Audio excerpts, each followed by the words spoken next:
Hey guys, Masterkizz back with some Borderlands 2 for you today, of course, and this is going to be a rematch of Hyperius. The video I have up on my channel is from way before all the patches, and a lot of the strategies in that no longer work, and you also can't fight him in playthrough 1 and have him be level 50 plus, and you won't get Seraph Crystals in playthrough 1, so the video I had up is way out of date. And I thought, look, I'm going to go in and I'm going to beat him. And for people that are familiar to the channel, I make no secret that I hate this fight. I absolutely hate it.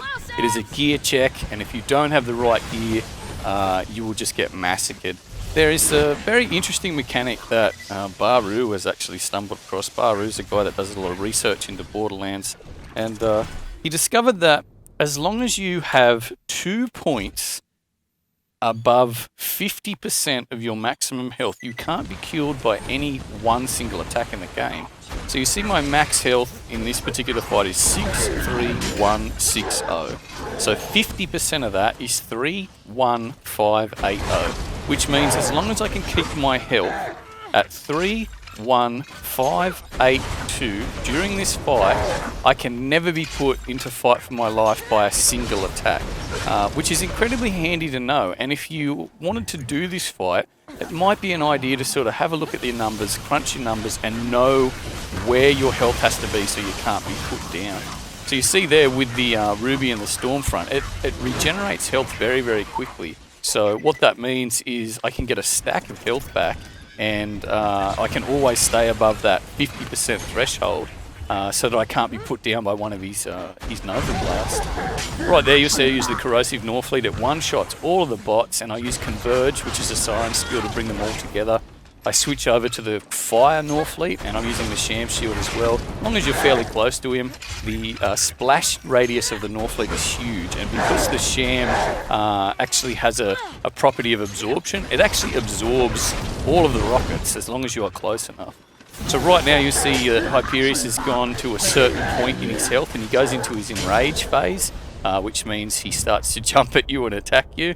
Here I make a critical choice. I was gonna try and shoot Hyperius, but I thought, look, I'm gonna take a shot at the bots, and that's the only reason this was possible, because if I started shooting Hyperius, his shield would have been up, and I wouldn't have been able to do the amount of damage that I'm doing here. So critical thinking at the right time there. I got that Corrosive Norfleet shot off, dropped the connection to Hyperius from the bots, which drops his shield. That let me turn and burn him with the Fire Norfleet, and yeah, it took him down. So that is pretty much the strategy that I used to do Hyperius. I'm going to say it took me about 6 attempts to record this video, and I was honestly going to give up because, like I said, I make no secret that I hate this fight. But if you wanted to try it, if you had a Siren, if you could get your hands on the gear, that is definitely a technique that does work. It will be a challenge. It's very similar to the Veracitous fight in the way that if you don't do it perfectly, if you don't have exactly the right equipment, you will fail and you will get very angry with yourself. But anyway, I have a look through the loot here. He didn't drop anything of note, and I think I spin round, shoot the sky, and I think I actually show you guys some of the equipment that I used in this fight. But the main thing is the Norfleets. Having those now is just such a godsend. You see I've got a really nice Fire Norfleet there with a big magazine size. I've also got the Corrosive Norfleet to drop the bots.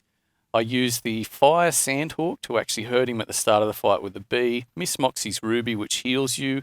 The Sham, fantastic shield to absorb. Legendary Siren class mod, which boosts all the skills. Vitality Relic, which helps me stay alive. Homing Stormfront, of course, you use in conjunction with the Rubi. Very good. Of course, I only use the bee to start the fight. You could probably do the fight without the bee, but for this one I did actually use it at the start. I forgot to record the skill tree, so that's just a screenshot I cut to. Notable things in that would be Converge, probably Immolate and Reaper are the ones you want to spec into. But anyway, guys, I hope you enjoyed the rematch, and until the next video, we'll see you later.